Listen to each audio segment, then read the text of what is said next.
Capítulo 51. Discurso 12, 27 de abril de 2018. Seguir o profeta. Certa vez, quando ainda era criança, uma vizinha ficou bastante preocupada com a virada de ano de 1999 para 2000.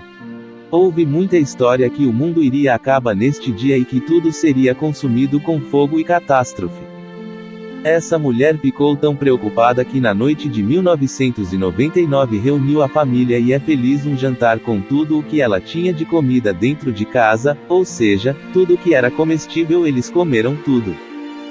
Passando essa noite, chegou a manhã de 2000 e tudo estava em ordem, menos a sua comida, pois a mulher com a sua família comeram tudo e não tinha nada para ele merenda e nem para o almoço. Contando essa história parece engraçado e surreal, mas realmente de fato aconteceu isso com essa família, e tudo isso por não dar ouvido ao profeta do Senhor. Assim como muitos jovens guerreiros atenderam a batalha profética por seu líder Elamã, e exibiram a sua valorosa coragem. Nós também podemos fazer o mesmo seguindo o nosso profeta e apoiando as decisões do Senhor pela boca de seu servo profeta. Ver Alma 53 para 18-19. Discurso da Conferência Outubro de 2010. Gostaria de compartilhar com vocês alguns dos princípios que o presidente Benson ensinou. Primeiro, o profeta é o único homem que fala pelo Senhor em tudo. 1980 Devotional Speeches of the Year, 1981, p. 26. Em nossos dias, o profeta do Senhor nos disse para amarmos nosso semelhante, servir, cuidar das novas gerações, resgatar os inativos e os menos ativos, e fazer muitas coisas as quais chamamos prioridades proféticas. Precisamos entender que essas prioridades são prioridades de Deus e que o profeta é a voz de Deus que as comunica à igreja e ao mundo. Somos aconselhados a dar ouvidos a todas as suas palavras e mandamentos, ver D&C 21 para 4. Também aprendemos. Pois suas palavras recebereis como de minha própria boca, com toda paciência e fé. Porque, assim fazendo, as portas do inferno não prevalecerão contra vós, sim, e o Senhor Deus afastará de vós os poderes das trevas e fará tremerem os céus para o vosso bem e para a glória de seu nome. D&C 21 para 5-6. Segundo princípio, o profeta vivo é mais importante para nós do que as obras padrão. 14 princípios, p. 26. O profeta vivo recebe revelações específicas para nós. Lembro-me de muitas vezes em que estive presente para ouvir um dos servos do Senhor falar algo específico para uma cidade ou um país. Lembro-me de pelo menos 3 profetas, videntes e reveladores vivos que falaram sobre meu país, o Brasil. Um desses servos disse que o Brasil se tornaria uma das grandes economias do mundo, livre da inflação. Naquela época, tínhamos uma inflação mensal de 2 dígitos. Era difícil para muitas pessoas acreditarem no que o profeta disse, mas eu acreditei. Atualmente, o Brasil tem uma inflação anual de 5%, e isso vem acontecendo há vários anos. O Brasil tornou-se a 8ª maior economia do mundo, e o país está indo muito bem. Terceiro princípio, o profeta vivo é mais importante para nós do que as obras padrão. 14 princípios, p. 27. Aprendemos nas Escrituras uma grande lição sobre esse princípio. Na época de Noé, era fácil o povo acreditar nos profetas mortos, mas, para eles, era difícil acreditarem em Noé. Sabemos disso porque, devido à sua incredulidade, eles não sobreviveram ao dilúvio. Gênesis 6-7. Quarto princípio, o profeta nunca fará a igreja se desviar. 14 princípios, p. 27. Mais uma vez, aprendemos com os profetas vivos. O presidente Wilford Woodruff disse: o Senhor jamais permitirá que eu ou qualquer outro homem que presida esta igreja vos desvie do caminho verdadeiro. Isso não faz parte do plano, não é a intenção de Deus. Se eu tentasse fazê-lo, o Senhor me afastaria de meu lugar, o mesmo acontecendo com qualquer outro que tentasse afastar os filhos dos homens dos oráculos de Deus e de seus deveres. Declaração Oficial 1.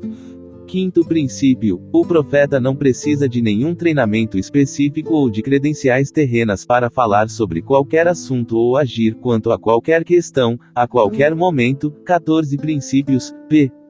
27. O Senhor chamou um jovem, Joseph Smith, para restaurar sua igreja. Teria o jovem Joseph Smith sido um doutor em teologia ou em ciências? Sabemos que ele era um jovem humilde e que não teve formação acadêmica. Mas foi escolhido pelo Senhor e recebeu de Deus tudo de que necessitava para honrar e magnificar o chamado de profeta da restauração. E o presidente Benson continua. Sexto, o profeta não precisa dizer, assim diz o Senhor, para nos dar uma escritura. Sétimo, o profeta nos diz o que precisamos saber, nem sempre o que queremos saber. 14 princípios, pp. 27, 28. E nesse ponto, o presidente Benson cita um Nef 16 para 3. E aconteceu que após ter eu, Nef, acabado de falar a meus irmãos, eis que eles me disseram, tu nos tens declarado coisas duras, mais do que somos capazes de suportar. E agora, meus irmãos, se fosseis justos e estivesseis dispostos a ouvir a verdade e a segui-la, a fim de andar retamente diante de Deus, não iríeis murmurar por causa da verdade e afirmar, tu dizes coisas duras contra nós. Oitavo princípio, o profeta não se limita à razão humana. Parêntese que abre reticências, parêntese que fecha. Por acaso é razoável curar lepra fazendo um homem lavar-se 7 vezes em determinado rio? No entanto, foi exatamente isso que o profeta Eliseu disse que o leproso devia fazer, e ele foi curado. Veri Reis 5. 14 princípios, p. 28. E o presidente Benson continua explicando outros princípios de obediência ao profeta. Vou ler os últimos 6 e os convido, na sua próxima reunião familiar, a descobrir esses princípios nas palavras e nos ensinamentos de nossos profetas, videntes e reveladores atuais dados nesta conferência geral. Nono, o profeta pode receber revelação sobre qualquer assunto, temporal ou espiritual. Parêntese que abre reticências, parêntese que fecha. Décimo, o profeta pode envolver-se em questões cívicas. Parêntese que abre reticências, parêntese que fecha. 11º, os dois grupos de pessoas com maior dificuldade de seguir o profeta são os orgulhosos que são doutos e os orgulhosos que são ricos. 12º, o profeta não será necessariamente popular no mundo nem entre os que são do mundo. 13º, o profeta e seus conselheiros constituem a primeira presidência, o quórum mais elevado da igreja. 14º, o profeta e a presidência, o profeta vivo e a primeira presidência, siga-os e receba as bênçãos, rejeite-os e sofra. 14 princípios, p. 29. Somos privilegiados por ter as palavras de nossos profetas vivos, videntes e reveladores durante esta maravilhosa conferência geral. Eles dirão a nós, o povo de Deus, a vontade do Senhor. Transmitirão a nós a palavra de Deus e seu conselho. Prestem atenção e sigam suas instruções e sugestões, e testifico a vocês que sua vida será plenamente abençoada. Jesus é o Cristo, nosso Salvador e Redentor.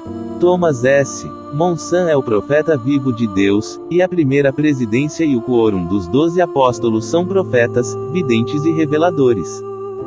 Portanto, vós, ou seja, a igreja, dareis ouvidos a todas as palavras e mandamentos que ele vos transmitir à medida que ele os receber, andando em toda santidade diante de mim, pois suas palavras recebereis como de minha própria boca, com toda paciência e fé. Porque, assim fazendo, as portas do inferno não prevalecerão contra vós, sim, e o Senhor Deus afastará de vós os poderes das trevas e fará tremerem os céus para o vosso bem e para a glória de seu nome.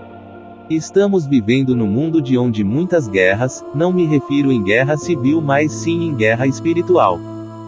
Nos últimos tempos hão de surgir falso Cristo e falsos profetas que enganaram até os santos. Em nome de Jesus Cristo, amém. Fim do volume 2.